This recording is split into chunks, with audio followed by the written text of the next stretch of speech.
What's going on, everybody? Welcome in to another episode of Bischoff and Brown right here on the Detroit Lions podcast. For the first time in our pod since we've been doing this show on DLP, we are live for the very first time. So we are live here on the Detroit Lions podcast YouTube page. You can go back and listen to it here on YouTube, on Spotify, Spreaker, wherever, Apple Podcasts, wherever you get your favorite shows and podcasts. But we are live 3 days away from the 2025 NFL Draft. Cannot believe that we're kind of at the home stretch. Like it's pretty crazy, pretty bizarre, but also awesome at the same time. So we're going to have some fun tonight. We're going to do an NFL Draft Q&A, talking some 2025 NFL Draft. So we want your comments, your thoughts, your concerns, your questions, whatever. We're going to start kind of putting the pieces together in front of the Lions at pick 28, but also, of course, we're going to be talking Detroit Lions and all that good stuff. But before we do, of course, I got to intro my man, Scott Bischoff. How are you? I am doing good. I'm really excited for Thursday, Friday, Saturday, and to get this show on the road. How about you? Yeah, I'm ready to go. Working through the final mock drafts pretty much as we speak. We're about 12 or 13 picks through it, and I just constantly go back and forth. And it's like, I want to be right so bad, and I want to go 32 for 32, but I know the odds Good luck. Freaking unbelievable and probably not possible. So, but with the way the last 4 years have gone, I'm on my fifth year of being graded nationally. And if it all goes right, depending on how I score, if I hit a high 40 number or a low 50 number, I think I will have the highest 5-year average in the country. So good luck. We'll see. Yeah. We got to start putting the pieces together, which is why I wanted to do this show. We've already got comments coming in. Rick C. Giving us here a little Lions emoji, of course, the blue heart and the football. T-Mill 94, you guys rock. We love Bisch and Brown. We love you guys as well. Always a fun time doing this show. And again, it's going to be a lot different from what we normally do. We want to just talk. We just want to talk ball and have a great show and do what we do. Full Metal Savage says, "Holy shit, that's awesome, Russ." Yeah, it is pretty awesome. I still don't know what's going on with it all, but pretty cool. We got our first question, though, so we're just jumping right in from Johnny Mack. Ready for another great show, fellas. So which position group holds the most value based on talent, the variation in talent per position, and quantity of available players per position? My mock says edge rusher. Look, I would probably agree with you here, Johnny Mack. I would say edge, defensive line, just in general, probably the deepest position group. I mean, you could make a case for running back. I like the corners. I'm gonna go running back. Okay. I think we're gonna see a lot of running backs drafted. We're going to see names that we're not super comfortable with or familiar with.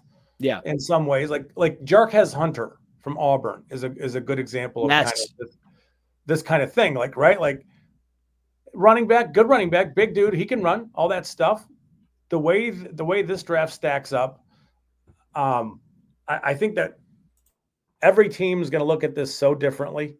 And they're going to value some of these guys very different than what we do, what other teams, all that. Not that, you know what I'm saying? Like, there's such a,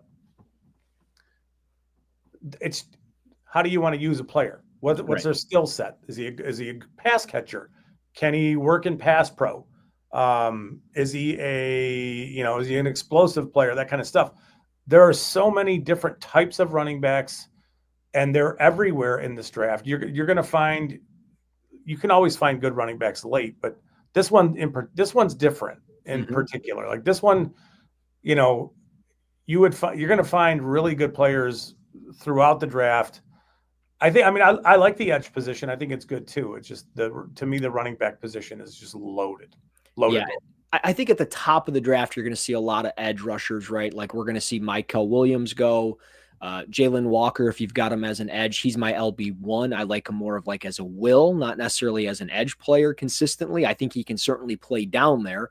But again, to me, you want to put him a little bit off the ball from time to time because that range is just, it's different. It's different than anybody in this class. And if I only put him off the edge, I can't trust that he's going to be constant backside pursuit. But if I put him over the top on the box and he's able to go gap to gap, sideline to sideline, I think I can get a little bit more bang for my buck with Jalen Walker in that regard.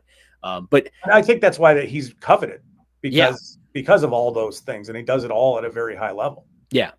Yeah, no, 100%. And I think, once you get past like that, right, we know Shamar Stewart's going somewhere in round 1. It really is starting to sound like James Pierce is going to go somewhere in round 1, maybe Arizona at 16, maybe Atlanta at 15. Atlanta's done a lot of homework on him. So from what it sounds like, so we'll see how that goes. But I'm with you on the running back thing. Like there's just so much to like across the board. Like you could get DJ Giddens from Kansas State later on. You could get, you mentioned Jarquez Hunter. Seems like everybody's forgotten about like Dylan Sampson a little bit out of Tennessee. Yeah. He's a pretty good ball player, right? Yeah. Like Ollie Gordon, if he can get his weight at a comfortable level, he can be pretty good. He's still kind of an upright runner, but yes, he's still a lot of fun. Like he was super productive. So hopefully. Yeah. And if you look back, like looking back at his film from like 2 years ago, looks like a different guy. Yeah. 100%. This year, he looked stiff. Looked bigger, stiffer, kind of, Yeah, it was a weird offseason for him, too. He had the DUI thing, and then that it's unfortunate. I can't pronounce his name, but the Rutgers running back, Kyle Monagani. Yeah. Dude, give me him in round 6. Dude, he picks up blitzes like nobody's business. Yeah. He is dangerous with that. So, running back is a good one. Chrome says, what's up? What's up, Chrome? Rick season here. Can't wait for Holmes to make 90% of the fan base lose their minds because he didn't draft the guy they wanted. Well, we will be live more than likely here on the Detroit Lions podcast talking about it. So we'll see if we end up losing our minds. Look, I don't like personally just off of this, like off of the Lions, I don't know if I could get mad of whatever they draft. Like it's funny you say that. I think there's only one player that I would get like the whole Bob Quinn sort of what the kind of vibes. It's Landon Jackson in round 1. Like, don't take that guy. Yeah, I mean, like I'm with you because he is like super stiff at times, but at like the same time, he's so inconsistent. That's what I struggle with. Like if he could have been more consistent with what he did right, because like he had a great cross chop. He's got the long arm. He's got a little speed to power. Yeah, he's got all that stuff. He turns like a boat, though. You know what I mean? Like, that's the problem. So, it's unbelievable that I can say this shit and get away with it because nobody wants to see me turn. He has no ability to change direction at all. Yeah, and there's nothing fluid about the way he moves. Right. At all. And he's one where at 28, I would just go, wow, that is such a weird pick. Yeah. But outside of that, I mean, if they targeted an old lineman that they really liked, cool. A wide receiver, all that stuff. Like, there's a bunch of ways. And I think Brad Holmes at this point has earned whatever his reputation, so it's like, should we really be doubting him? No, not really. Yeah. But there are a few players where I would really scratch my head a little bit, Yeah. But generally speaking, yeah. But the point's relevant. There's going to be a lot of people are going to gnash their teeth at this pick a lot. We're going to see a lot of it on Friday morning. Kind of depending on who the corner was. If like they drafted a corner, I don't think they will. Granted, I don't think it's on the board unless it's like day 3 we're throwing a dart. But if they were to take a corner, if it was like Ben Morrison or Ravel, I would be a little hesitant because of the injury stuff. Like those guys are banged up. Benjamin Morrison is really banged up, and I'm surprised there's not more about his medical rechecks. There's been some stuff on medical rechecks that came out today on certain players like Jahad Campbell and stuff. Josh Simmons, I'll read that stuff here momentarily, but I want to get to some more of these questions. Eric Dalick, if I'm saying that wrong, my apologies, Eric. Will TJ Sanders be there at 60? I think he will. I would think so. I think he will. Yeah, He's an interesting player. It's just, in this class, I mean, that's the other area of strength is like interior on the D line. If you put that with the edge group, then I would say that the D line is a very strong group consistently throughout the draft. Like you're going to find, you'll find good players, but if you separate them out, both positions are good though. But I don't know that I don't know. I think he will be available. I guess I'll just answer it that way. What do you think?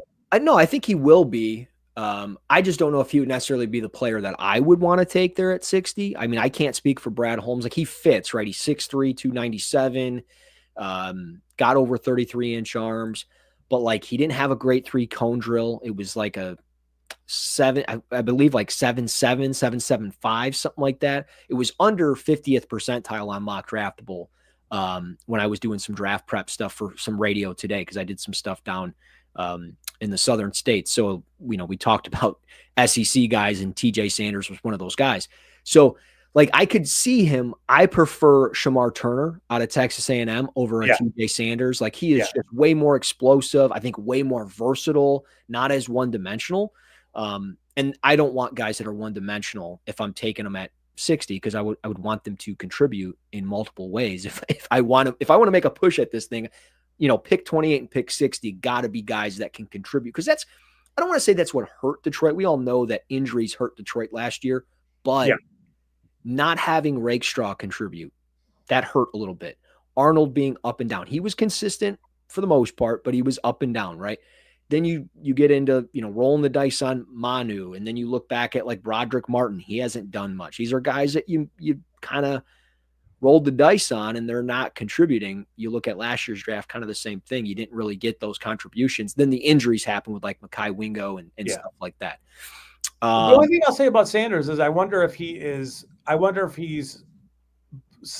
player, and I think he might be, that 3-4 teams would look at as well as 4-3 teams. I think he can play both as a 3 and as a 5.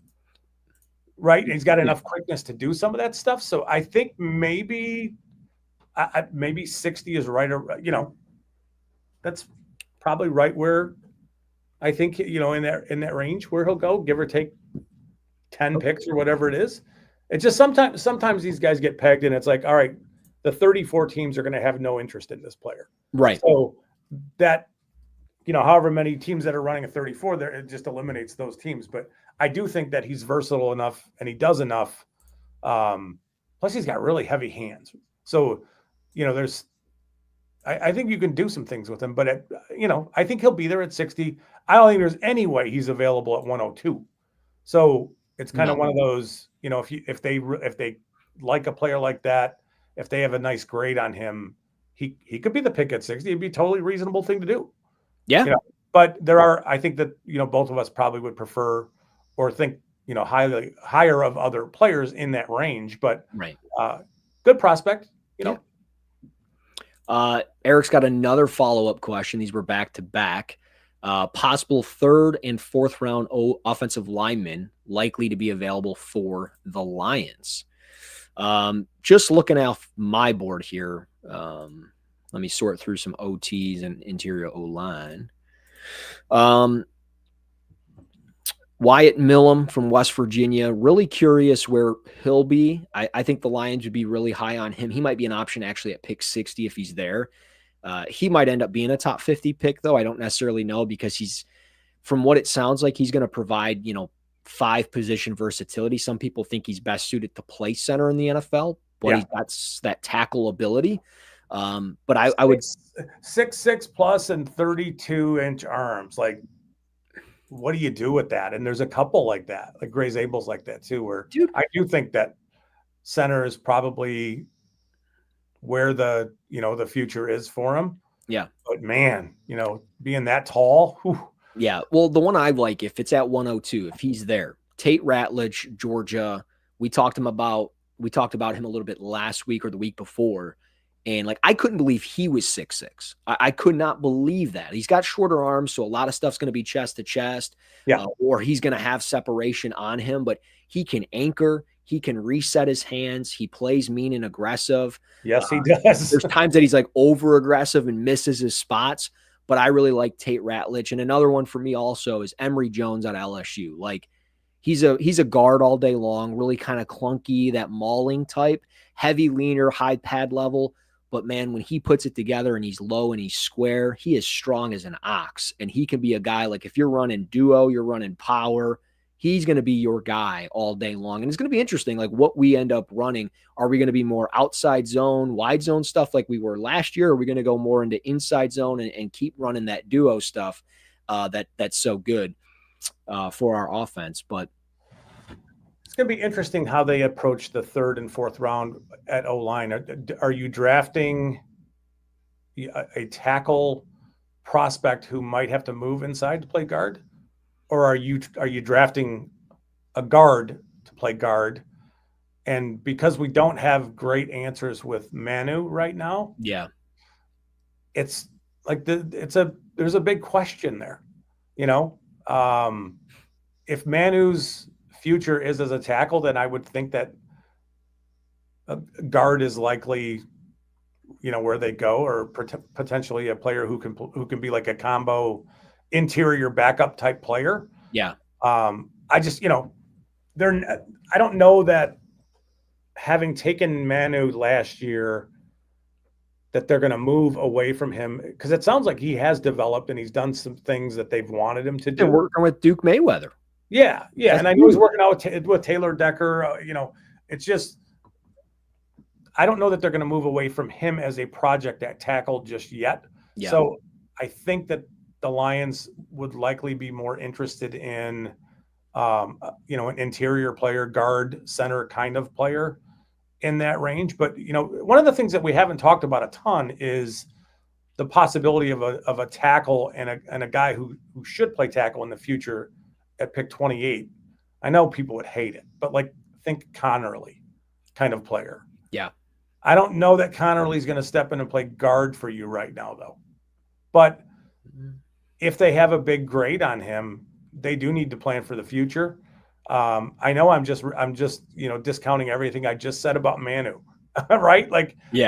We don't know. So, but I mean, if you don't know if he's going to be your future left tackle or right tackle, you bring in Connerly. There's some left or right side flexibility, and if that's the replacement for Decker down the road or Sewell down the road, and Sewell moves over from right side to left side, now you have a little bit of flexibility to kind of figure it out, and you're not necessarily in lockstep with just these are our guys and that's it. You can start making adjustments. Yeah. Another guy, just real quick, and I'll move to more questions, I promise. Caleb Rogers, Texas Tech. He was a player I watched prior to the Senior Bowl, did not go back and get a full film grade evaluation on, but he crushed the pro days and the combine. 6'4", 312, got that guard tackle flexibility, 34-inch vertical, which is 96 percentile, 3-cone drill, 7.43, which is 89th percentile, short shuttle time, 4.49. We need him to be at 4.48, right? So we're it's close enough that while we're not going to count him in that category, because I don't think anybody hit it this year. Yeah. I think it's close enough that it's we can talk about him. He's got the lateral movement ability and all the stuff that you want. Mm-hmm. Close enough, right? Yeah.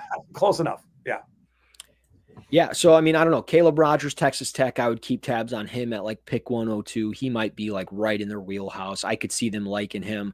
And who's the old right tackle we had that was from Texas Tech back in the day? He might have replaced Goster Chairless. His name escapes me. It's on the tip of my tongue. If somebody remembers, he was from Texas Tech, an undrafted player. He started for like 2-3 years for us, for Matt Stafford and stuff like that. So if you can remember, let us know. You're going to probably Google it. No, I'm not. You I can if you want me to. We got another one here. Who is a player? This is from Full Metal Savage again. And again, appreciate the comments, guys. Keep them rolling in. We'll keep them going as fast as we can. Real quick, we got a super chat. Shout out JL. $10 here. Appreciate you, JL. Hey, Scott, who is your favorite safety in this draft for Detroit, and why is it Andrew Makuba? Moving along.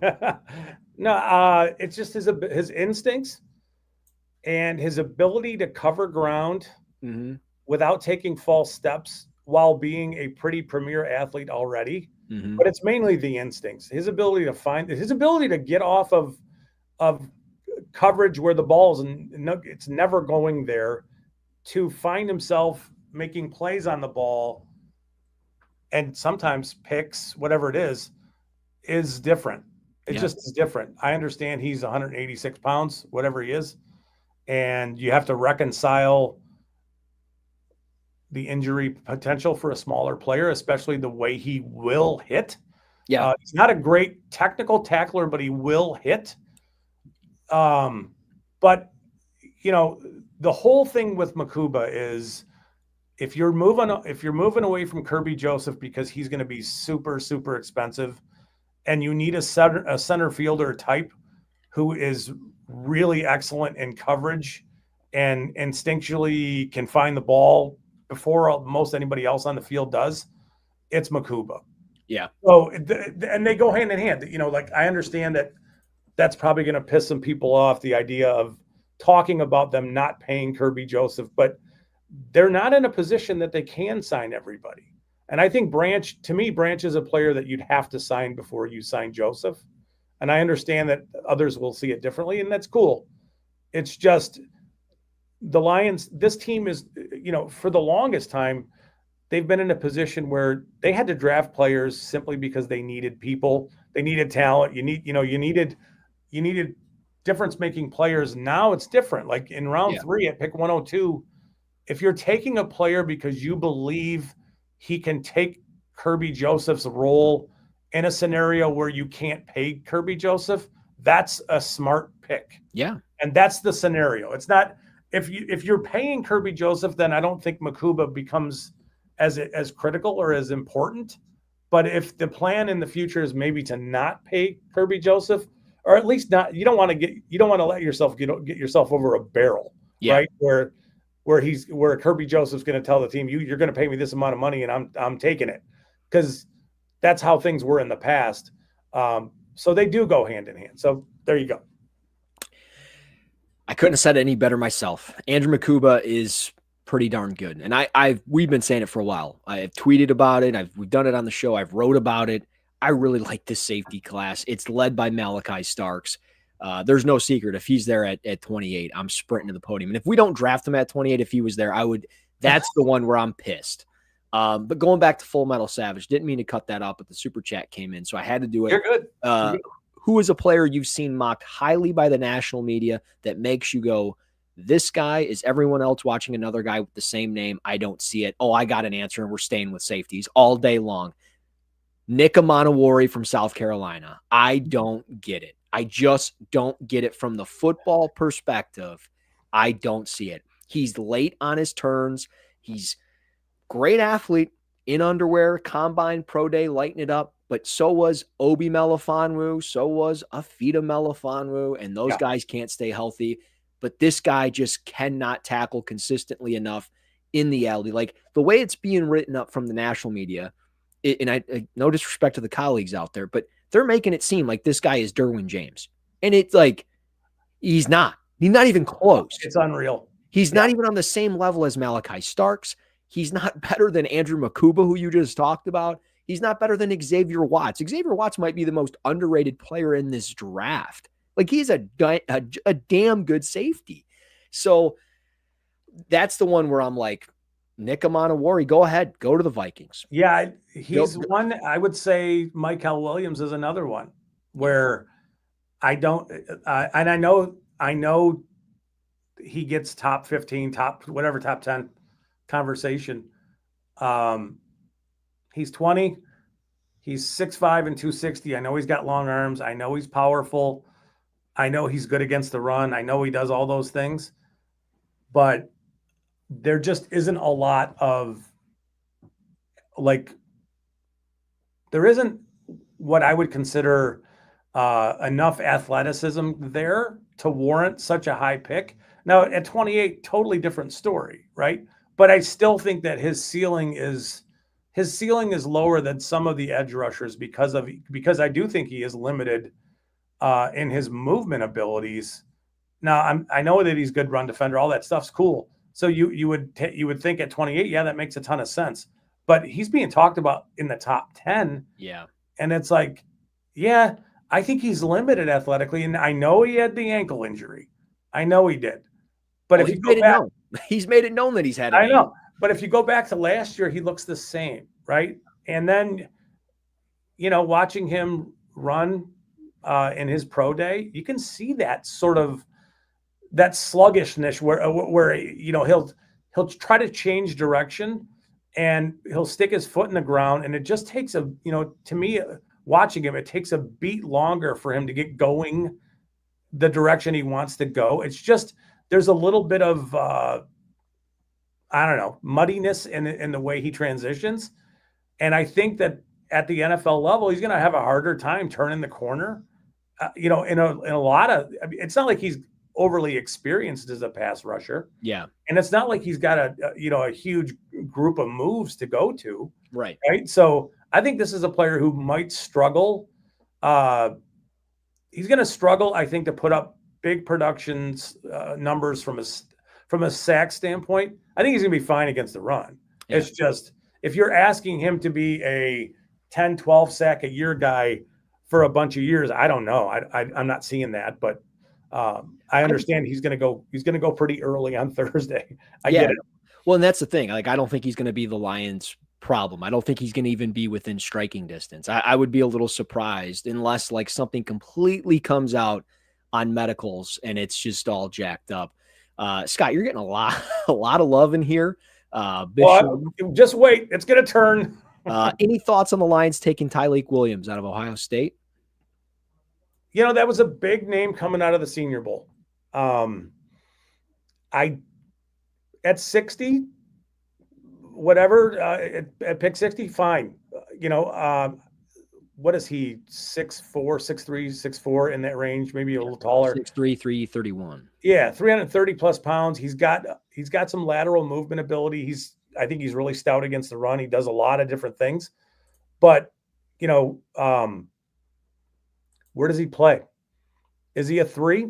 Is he a 1? If he's a 1, I like him as a 3. That's just me. Okay. If I'm just a guy. He's a 3, that's great. But he is a backup in that scenario. And I know we need defensive tackle help. I know the Lions do, right? So it's not that you ignore it. It's just when McNeil returns, Tyleik Williams, I don't think has a natural place to play. And maybe, at pick 60, it's totally fine if he becomes a depth piece as a 3 tech and a depth piece future starter as a 1, because DJ Reader's older and he's going to be moving on. I think it'd be totally fine at pick 60. There was a conversation back Senior Bowl time about him being a good pick at pick 28. And I just felt like it was really rich for what he was going to offer. I understand that if you think he can play 3 and he's ready to play right now, then I think it makes some sense, because McNeil is going to start the season on PUP. Yep. He's going to miss 4 to 6 plus games, and then however long it takes him to get rolling. But, I think he's a depth piece on that defensive interior going forward. And I worry that he's a depth piece. But again, we're talking pick 60. So it's okay. At pick 60, totally fine. Yeah. Yeah, I don't know if he'll be there. We'll see. That's just my opinion. I know this question was for Scott, so I'm going to keep it moving. I'm going to go to my boy 97 Studios. This is my friend Wesley Brock. Check out the brand 97 Studios. They do great production work, videos, you name it, photography. He's great at what he does. my longest friend to date. So not sure if you guys brought this up yet, but what do you know about these JMO rumors? And if they do trade him, what can we expect them to get in return? So, I mean, haven't heard much as far as like who they're going to trade or if they were going to trade him. I don't think they would trade him, at least not this offseason. I don't think so. Maybe next offseason, but at the same time, like you would have to pick up the option to do all that type of stuff. So I don't think that, I don't know. I don't buy into this, but it's, I mean, crazier things have happened. I don't buy into it though, just simply because you got a good thing going with him right now. And let it just play out. Let's see what happens. You still have him under team control for this year and next year. And it's not overly expensive if you keep him for the next 2 years. So why would you trade him? I get like you'd get something in return, but I don't think you're getting a first round pick. I don't think so. I mean, it's a great question because we don't have an answer about any of it. Yeah. Right. Like, yeah. I don't think they're going to get a first for him. I think you get a second. Maybe you can find a defensive end. Like if a team's willing to part ways with somebody, if they've got a crazy amount. Now, I'm not saying the Giants, you trade JMO for Kayvon or something if they were to take Abdul Carter. Would you trade JMO for Kayvon and pick 34? Man, I don't know if you get that much for him. I don't know if you would either. Would you trade JMO and pick 28 to move up into the teens? Man, I don't know. I don't think I would. I don't know anything about the rumors. I mean, I don't know where they came from. I don't know what the story is. I know that I believe it all stems from a similar conversation. You can't pay everybody. I don't want JMO to go anywhere. Yeah. I think his presence on the field is so important for them. Even it doesn't matter if they're throwing him the ball or not. He opens up huge parts of the field just with his speed. Who is this JL character?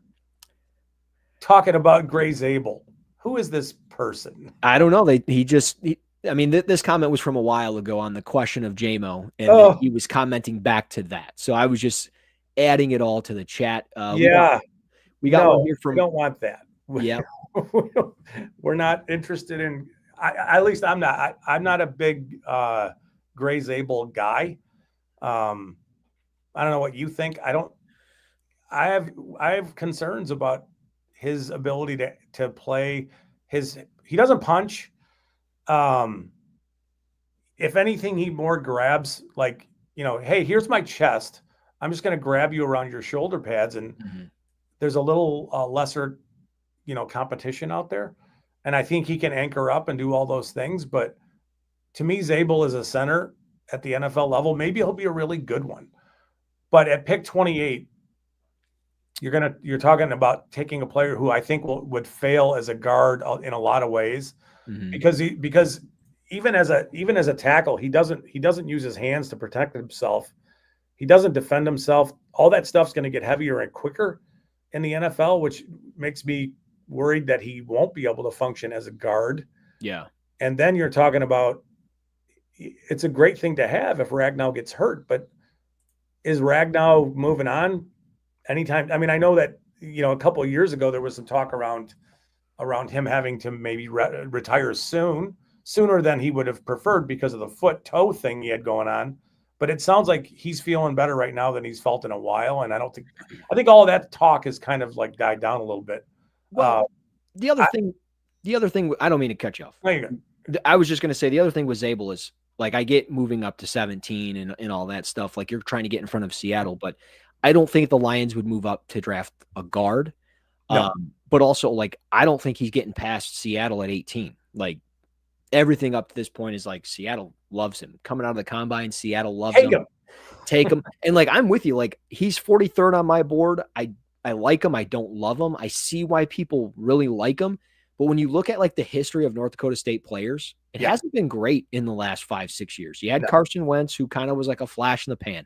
Trey Lance didn't work out. Christian Watson's been up and down. Cody Mock has been okay. But Dylan Ray Dunes, I got burned on Dylan Ray Dunes or Ray Duns or whatever you say, however you say it. And don't ask me. I can't say Roma Duns. So, yeah. So, yeah, I mean, Gray Zabel, fine, but I would be more okay with him at 28, not moving up, and of course trading JMO to do that. There's no way. Yeah, I wouldn't have a ton of interest in drafting Zabel at 28. Absolutely no way would I Yeah. be moving up for a guard. No. Yeah. Plenty of comments coming through. Keep them coming, guys. We also have another super chat. I got to put it up there from the boss man, Chris. Oh boy. This sent on behalf of Risden. Bullshit. This guy's a clown. $5. If the choice were a third testicle or gout, which would you prefer a long snapper to have? I'm going to say third testicle just so they can't get the snap off.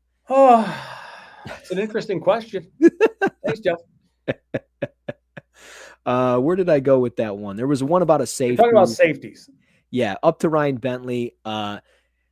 Just to keep this one simple for me, if we draft a safety in the top 2 rounds, does that concern you guys about Kirby? No, not at all. I think drafting a safety is part of their plan in this draft, to be completely honest. I think they want to have 3 and they need depth.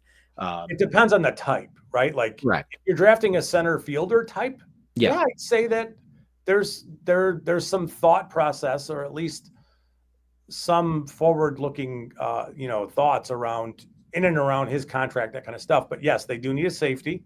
Mm-hmm. They need a versatile guy who can do a bunch of different things.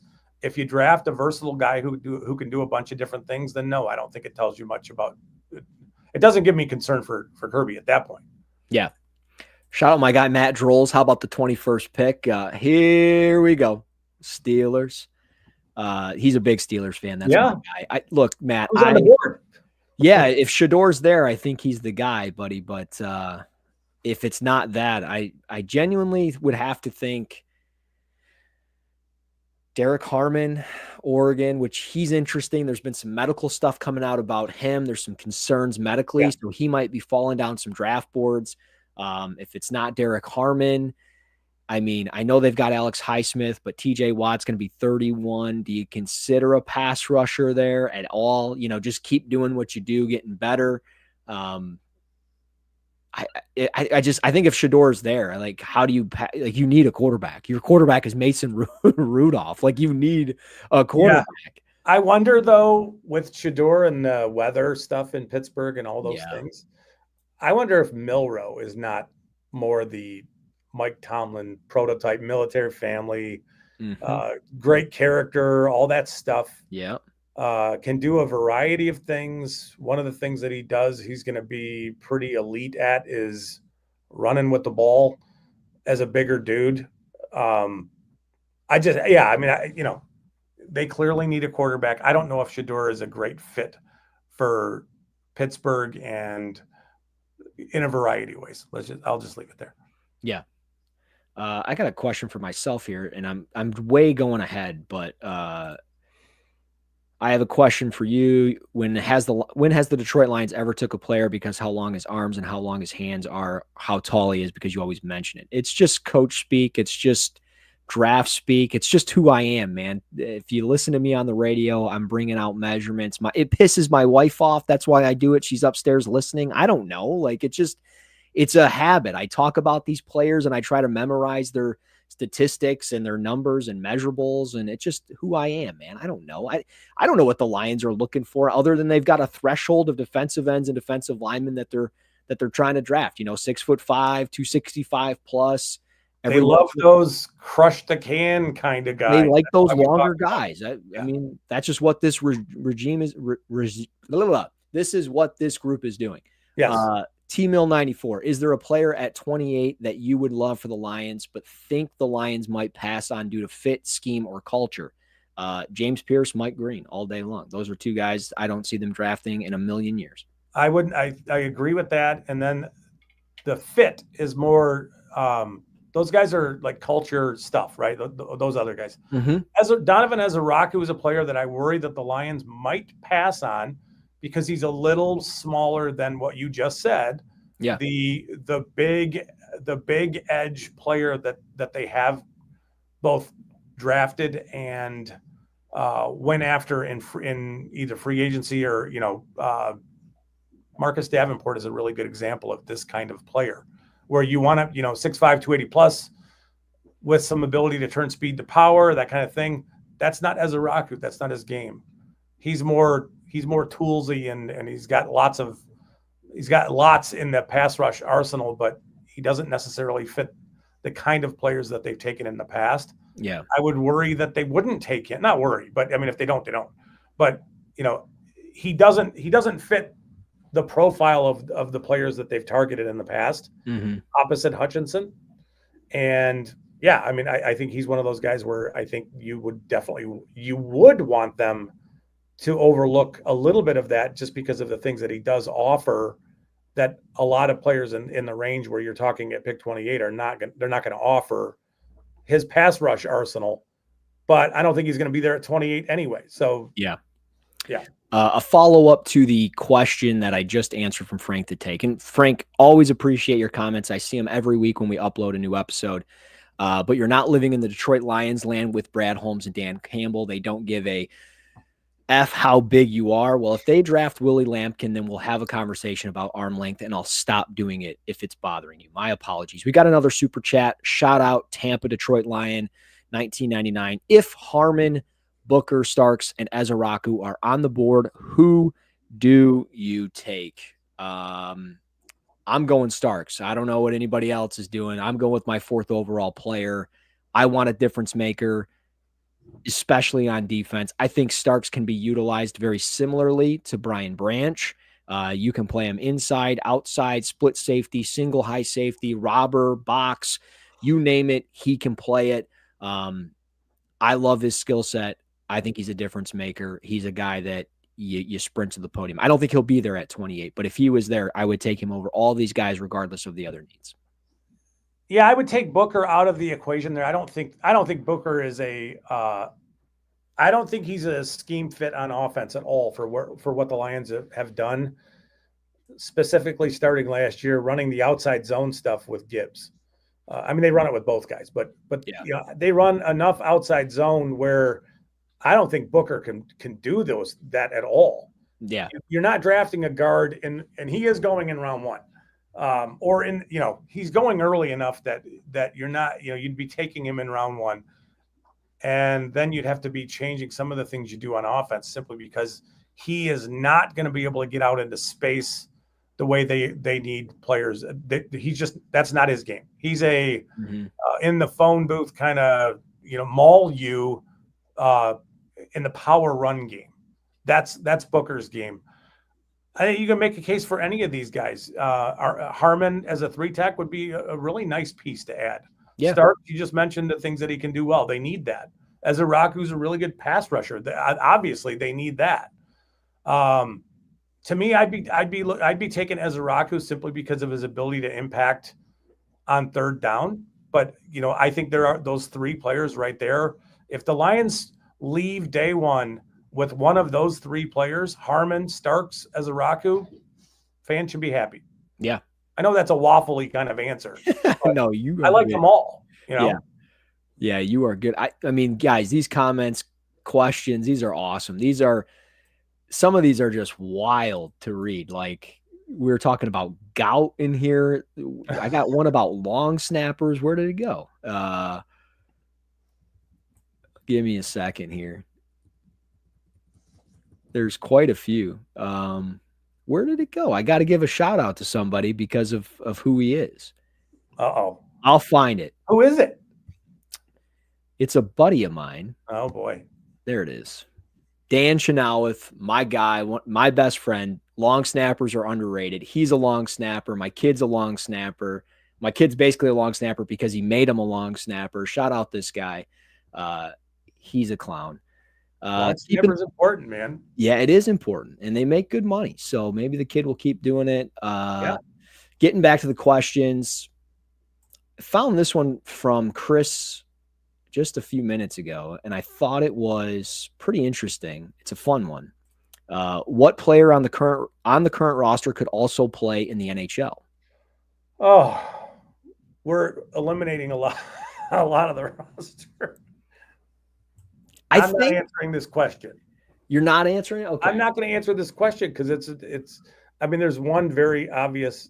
Well, I'm not going any further. I'm going to go with Amon-Ra St. Brown because of how athletic he is. Like I could see him being like a Lucas Raymond type. You know what I mean? A little bit undersized, but got some feistiness to him. Going to be able to hit some shots. Going to be able to do what you need him to do.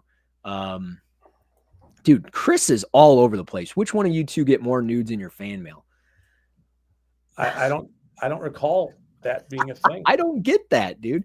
Here we got one. Robbie, hey, Coop, what are your thoughts on Jack Sawyer at 60? I don't love cool.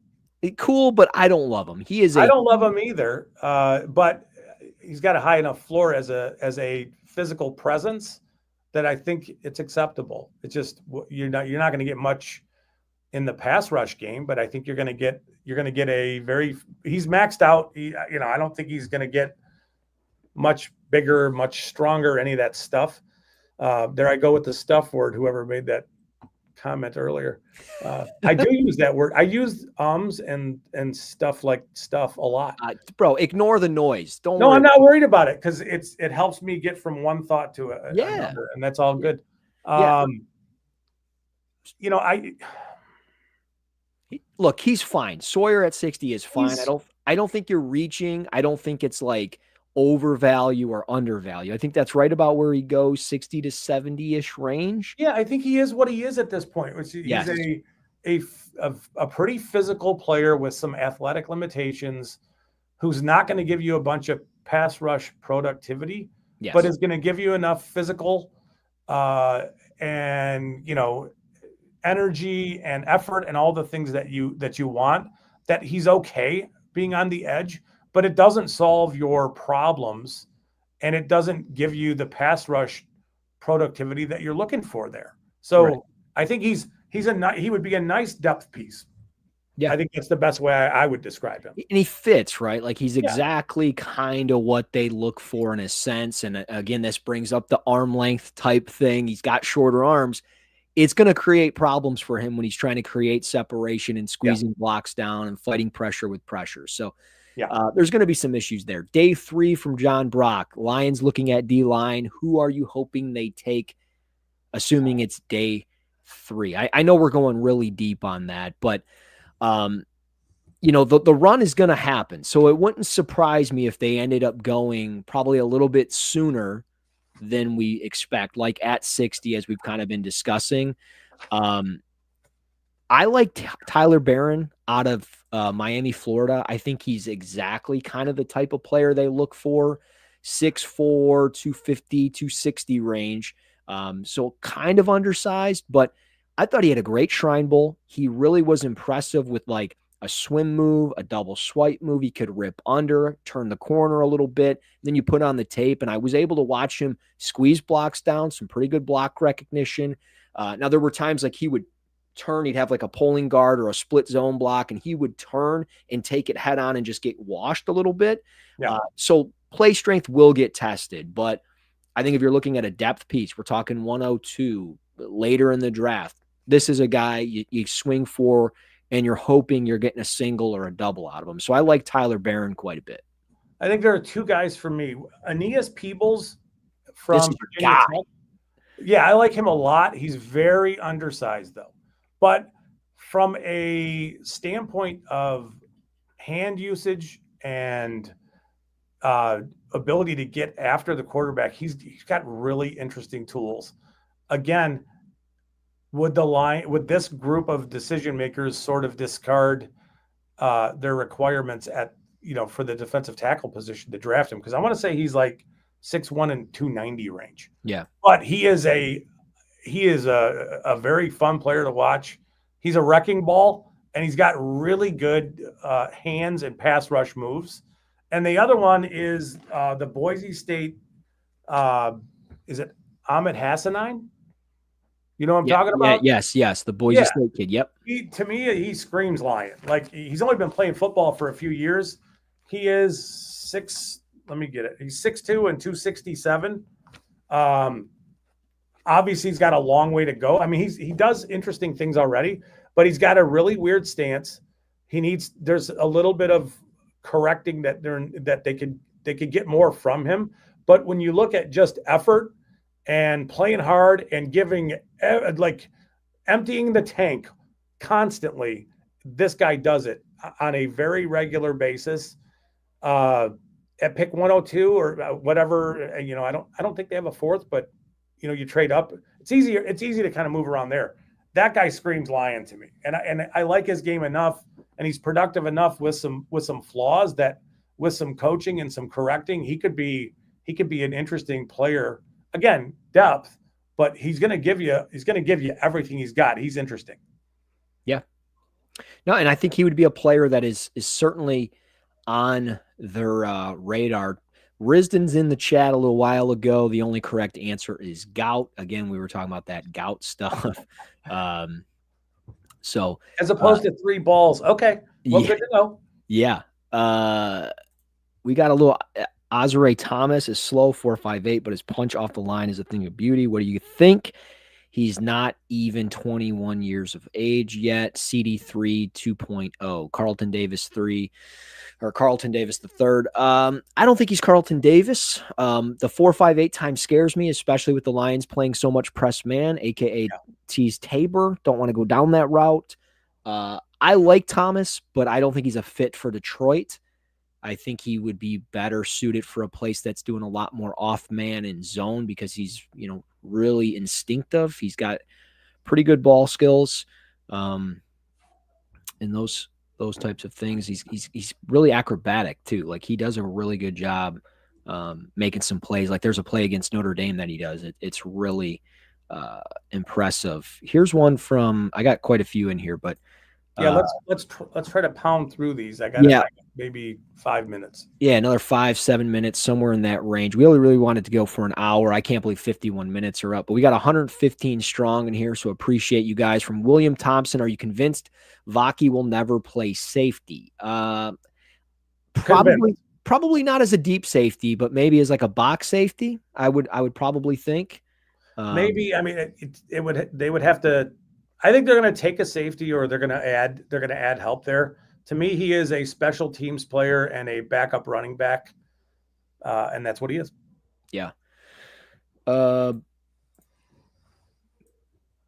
me go to Pat Rothwell. He has posted this a couple times. The wide receiver from Arkansas, 6'4", ran a 4.4. Isaac Tesla. He's from the west side of the state. I want to say I think he went to Hillsdale and then transferred over to. I could be wrong about that. I believe you are correct, but he's a fun one. He's more of like I don't want to say a gadget player, but like more like your wide receiver 3-4 type, going to bring you special teams, gunner ability. So yeah, I mean, you're swinging on day 3. Sure. Go ahead. Take him. Mike Hodges with a great question here. Without being in the Lions draft war room, which I wish I was, that'd be awesome. Which first rounder would be the best target for a trade up into the teens? Shamar Stewart. Yeah.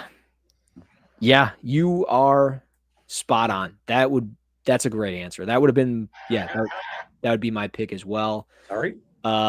Keaton Ruttinger. Have you guys checked out Aronde Gatson the second at all? He is listed as a tight end, but it looked like Syracuse used him at the X position for big body receiver and can block. You're absolutely right.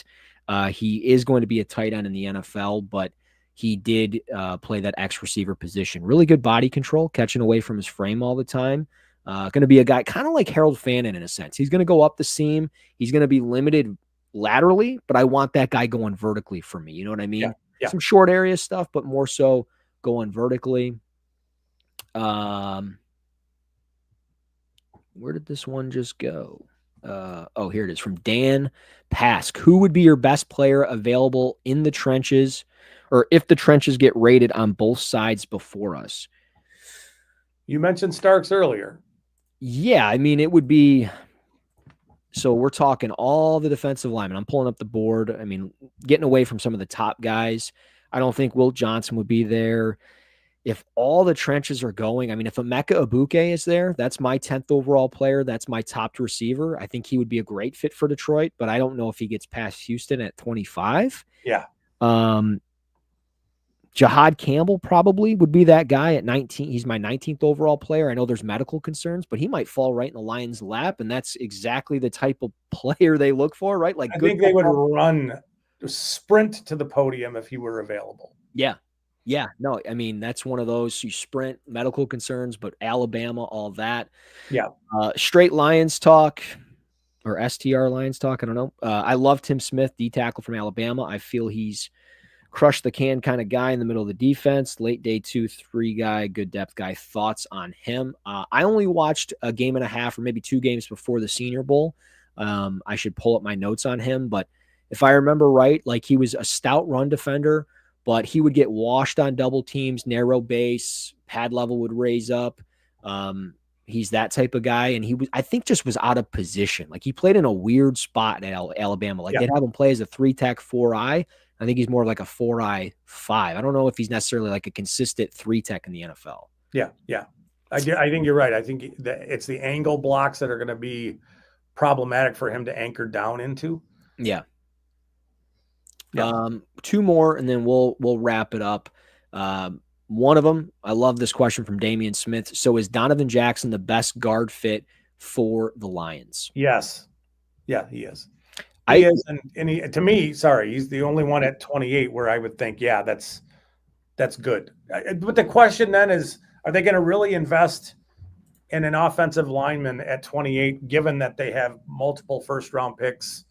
Having said that, there is definitely a scenario that could play out where at pick 28, the question a few questions ago, where it just everything that you thought that might be intriguing at 28 is gone. Yeah.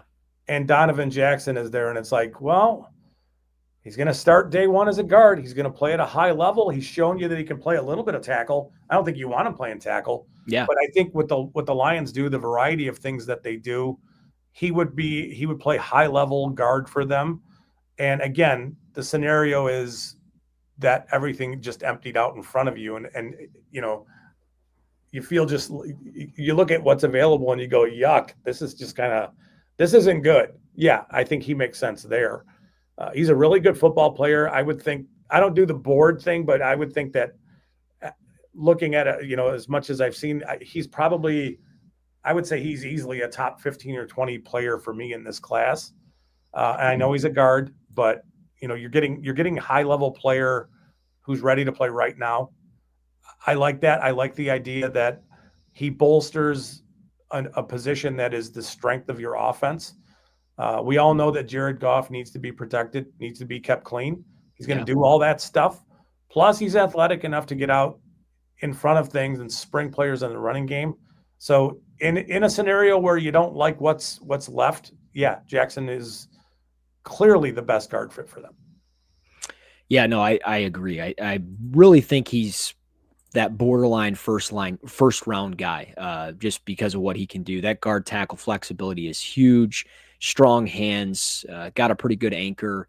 And just like that type of guy that you bring into the fold and he can be solid from possibly day one. Like, I'm not saying he's going to be a day one starter, but if needed to be, I think he could be. And he's probably just super in my opinion, super underappreciated for what he did down the stretch for Ohio State. Playing left tackle for them was huge. I know I said one more, but I can't stop, dude. These just keep rolling in. I wonder if Detroit would like tight end Mason Taylor from LSU. It's possible. This guy would. I would love it. Yeah, I don't think they would do it at 28. And there's a lot of buzz, man. A lot of smoke and fire around Philly at 32. And he's definitely going to be gone before the Lions can even react to anything on day two. It's just he's going to be gone. Yeah. But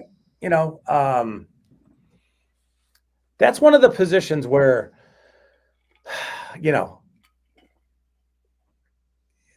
looking at the idea of the big slot player, in some cases that's a tight end. He can block. He can do a bunch of different things.